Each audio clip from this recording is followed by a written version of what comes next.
An exciting new clinical trial is underway for people living with emphysema. Doctors are using valves the size of a pencil eraser to help them breathe again. And a Sparks woman says it's changed her life. In tonight's Healthwatch.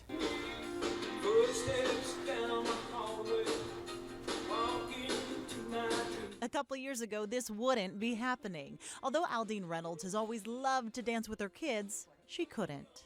I started getting bronchitis. I was getting sick with that frequently, walking pneumonia. But Aldine lived an active life before getting sick. You're basically just using your own weight. The now 55-year-old worked out regularly, which is how she realized something was seriously wrong. I couldn't do squats. I couldn't do a lat pull down. You know, even doing bicep curls were difficult. And I found myself when I went to do aerobics that I couldn't get through a whole session. Doctors diagnosed her with COPD, more specifically emphysema. Her lungs were in such bad shape, one doctor even suggested hospice. Now, while she admits she smoked on and off, she had quit, but severe damage was already done. The lungs are made of millions of tiny air sacs called alveoli. And in emphysema, these air sacs become destroyed.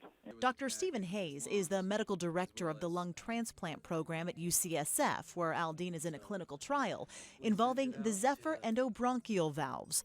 They're designed to basically plug up damaged areas of the lung.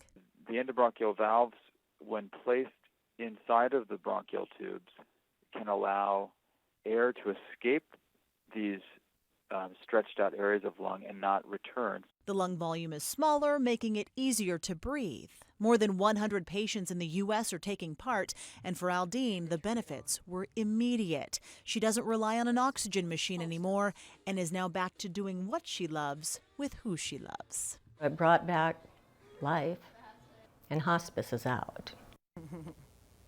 Now, this procedure is being offered in Europe. It's been studied here in the U.S. for several years now, but Dr. Hayes says it'll likely be widely available a few years from now. The clinical trial is still enrolling patients, though, and for a link to that, go to KTVN.com and click on the Healthwatch